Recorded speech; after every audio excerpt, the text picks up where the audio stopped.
All right. And just, I guess, to off the bat, AJ, it's I think our first time talking in like a public setting. So thank you for the opportunity. I'm really excited for this. For everyone listening too, I'm Lloyd Evans, currently the VP of Governance, Risk, and Compliance over at a company called Acquia, where I work alongside AJ with a lot of cool GRC engineering things. Um, that engineering piece and how we name things is where I want to start my take. So, for GRC, I just want to lay the groundwork. Technical skills are no longer optional, and I'm really unsure of the soundbite that my take will take. So, I'll kind of break it down from here. And so, again, with the name, so naming things is important. And I've heard takes that like GRC was always technical, or like when you describe GRC engineering, someone will say like, "Oh, that's how things always should have been." I just think that's largely untrue. As an industry, you'll hear a lot of like, oh, this is a good entry level, entry into cyber. You can have just bluntly, you could succeed within GRC for the last 15, 20 years with very little to no technical skills. And I think the reason that we started naming GRC engineering, just kind of how that's collectively come about over the last few years, is a reflection of traditional GRC being largely left behind in the DevOps movement. So that engineering piece in the name specifically calls out the requirement for software development and engineering skills to differentiate from traditional GRC. And maybe there's a future where that just then becomes right back into GRC, and then the shift in how we name things happens. We're not close to there yet, so I don't like trying to say we're already there. It'll definitely take quite a few more years. Now, this really gets to what I wanted to talk about, which is this brings about a challenge within this space. So right now the market perceives for software engineering like anything that can support AI, whether it's data, machine learning, even like infrastructure, covering AI as the high leverage skill sets for software engineers. Tomorrow it'll be something else. I'm not sure what. So if a GRC person is truly learning engineering skills in alignment with where this particular section of the industry is headed, there's kind of an existential question of like, why would they even stick around in this field if they could actually make the leap? If you're developing infrastructure skills, data skills, machine learning, pipeline, AI, anything, and then supporting it to GRC, you actually have a lot more leverage as a person to branch out into almost any other portion of software engineering, and probably make some really cool strides, find some really unique problems, and be able to do some really cool stuff with a software engineering or software development background. So this comes to the question, what incentive does a person with that background have to choose GRC over these alternatives? All that to be said too, most jobs in this industry could be eliminated with a single federal policy change. Compliance is downstream from regulation, and even the way that the existing regulations have been interpreted, I think that's where we're looking to engineer new ways of being able to fulfill those requirements. But a change in those requirements would have massive impacts in this industry. And so I think this kind of comes to my take for those of us who are leaning into the GRC engineering movement. There's really an onus upon us to deliver real results to demonstrate the proof in this approach, and honestly make this field compelling for talent. People sticking to the old ways, I'm going to be honest, it's the blunt truth is you're basically cashing a paycheck until those jobs disappear. I think that the future of engineering role or the future of GRC roles really look technical, and there's a window of opportunity for those of us willing to lean into those skills, but then also keep pushing the boundaries of this particular section in the field. And then this is more of just a like without those proven results and without the actual delivery and the attraction of that talent, without making the like having our work make the case for this. I'm gonna be honest, like the next highest leverage skill for GRC is marketing. I don't want to get into that take. I'll just kind of throw that out there for maybe like a future thing to bite on. But I think this is something for us to confront as an industry. It's a call for people leaning into GRC engineering to really keep developing those skills and, honestly, please like keep furthering this particular industry. I think there's a lot of value here. There's tons of opportunity for people willing to take that risk. And then if you're in this industry and you're kind of listening to these, warning signs, how things are changing, like, I shouldn't be the first one to tell you to lean into those software skills. That being said, if you go 2 years down the road and you're like, hey, I could do all these other things as well, I would just implore you, keep moving this field forward for a little bit. As always, make the best decisions for yourself. But again, this is the direction they're going. It's on us to make it happen through the work that we deliver.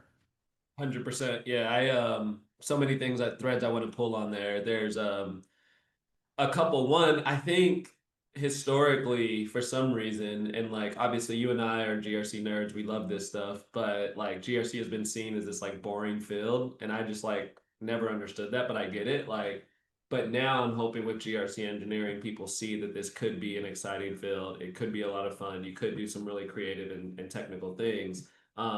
It's funny you mentioned the whole software engineering thing, because I had a software engineer actually reach out to me today, say, "Hey, I was recommended to follow you by so and so, and I'm a current software engineer and I'm looking to get into GRC." And then I also at Forward Cloud Sec, where I spoke about GRC engineering, I had a bunch of security engineers and cloud security engineers come up to me afterwards and say, "Hey, like everything you're talking about kind of sounds like what I do right now." And the reason I'm bringing that up is because I think your kind of warning and is how I'm seeing it, and I've been given kind of a similar warning, like, hey, GRC professionals, like every CEO, every leader, you're in a leadership position, is being told to do more with less. And to your point, like the downstream impacts of regulations changing, market changes mean jobs will be eliminated. Like I know it's not a fun thing to talk about, but like that's the reality of the world we're living in, especially with the advancement of AI. Every board, every CEO is being told, hey, I saw so and so company just did all this with AI. How come you're not doing it? And how come our margins aren't better? We've seen the spotlight in HR. We've seen the spotlight in marketing. We started to see it in IT. It's going to come into security. And if I'm being honest, and I put my CEO hat on, GRC would be an easy option to be like, could I consolidate? Could I take this person that just knows policy and frameworks and create an AI bot that teaches that to my security engineer who already knows Python in the cloud? And that conversation is a business conversation. It's not personal, it's a business conversation. So I think your point is right, but I also agree that there is a window right now.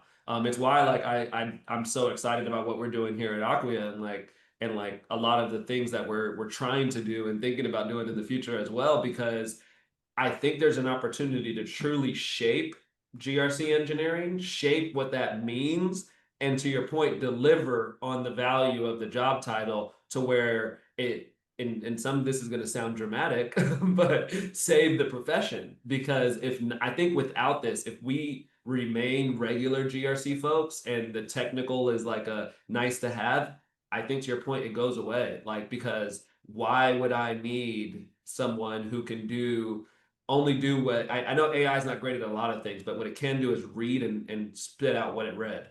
Like it can do that very well. So I think you're spot on. Like and I hope that people understand that like this is like I was talking to somebody yesterday and they were like, I tried coding in college but didn't like it, and I don't want to. And I think that's a lot of GRC professionals. Like we were like quasi technical, and we're like, oh, like maybe I'll go do this. And it's just like I just want to tell people like one, you can do it. Like give yourself a lot more credit than you're giving yourself. Like and we're also not saying that you have to be a elite Python developer.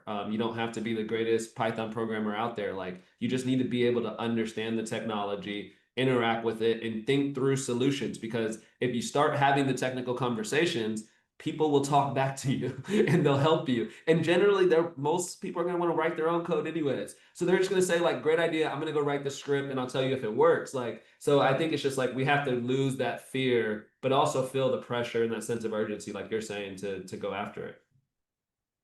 1,000%. I think just going off of that, so we're still like early enough in this transition phase to where, and I'll break kind of what technical skills or engineering skills apart into comprehension and then building skills. Like if you are a GRC professional and you can just have the comprehension, right, where you can be able to, take some of maybe like the higher level like AWS tests or GCP tests, like, you may not be able to fully build something, but you can at least interact functionally in a conversation. That's incredibly valuable now. That will be there will comprehension inherently the leverage is with whoever you're talking to that has the builder skills. And so I think the value starts to shift over the next few years from comprehension more towards building. But then and just to from a career perspective, and then I want to touch on the point you made about business. So from a career perspective, I think GRC folks, there's like three overlapping bubbles. There's your compliance knowledge, which um, honestly, and this is more of a for software engineers or more technical folks, like if you can just kind of stomach the boring banality of compliance, you can kill it in this industry, period. Like that's all it takes. There's nothing super complex or difficult to understand about compliance for the most part. It is just boring. And if you can live in that, like you'll just go by as far as your legs will take you. So there's kind of a compliance understanding, there's, your technical skills, and then your soft skills and leadership skills. Um, Now, one thing that I kind of couch under that soft skills leaderships as well is like business understanding. And so if you're looking at the current business structure and you are wanting from an employee standpoint to provide the most value to this business, there is a pitch that you can make of currently we're doing everything through, maybe it's like an Excel sheet. Maybe it is in some kind of like GRC, tool that you have, but it's largely manual. It's not really connected to the system. There is a pitch that you can make, and this is really where the highest leverage GRC engineering work comes from, that says the business the business needs the revenue to from your compliance branch, right? So if you're a SaaS tool that is looking to sell to the federal government, you probably would benefit heavily from FedRAMP, or else your revenue cap is going to be, or I guess your market cap is going to be very small in your engagement with federal agencies. And so, in order to unlock that pool of revenue for your business, you'll need a FedRAMP moderate, low, high, depending on how much your access your business is going, what have you. If you can say, hey, I'm a GRC engineer, I can unlock this revenue pool. Let's say it's low. Let's say it's only like $15 million. And I can spend, my salary, maybe like one person on our team's salary, and we can unlock that revenue pool, or at least have a high confidence that there's a large portion of that revenue pool we can unlock. And we can do it by engineering, you know, our compliance outputs based on our system data. We can do away with, all the artifacts and kind of traditional manual things that it takes to be able to do that. And we can engineer, the bridge basically from our system to get achieving that compliance, maintaining that compliance in a far cheaper way because we're leveraging actual engineering skills instead of a bunch of human labor. That is an extremely compelling offering to any business right now. And so if you can make that happen, you are the probably the most valuable person in GRC at the moment. Yeah. The skills that are required to make that happen our software development skills, our software engineering skills, our security engineering skills. And so if you're able to make like however you're able to get to that position, whether it's from the engineering side, from the GRC side, that's really, the highest leverage value right now. And I would just implore people to like if you see those opportunities, like absolutely take them and then, share, speak about it.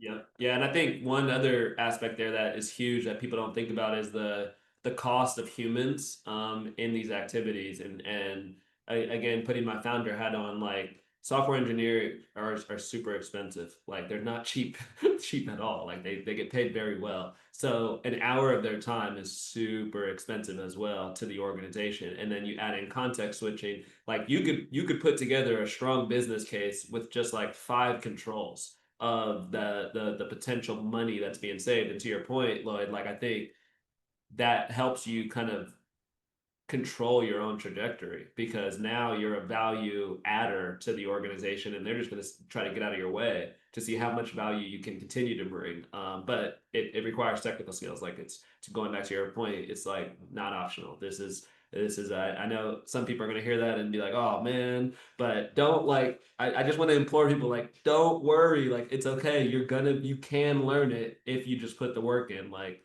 it's not if you can navigate in Excel, do a bunch of macros and like all this stuff, like you can figure out Python. Like you can do it. Just be consistent with it. But yeah, no, great take, Lloyd. Great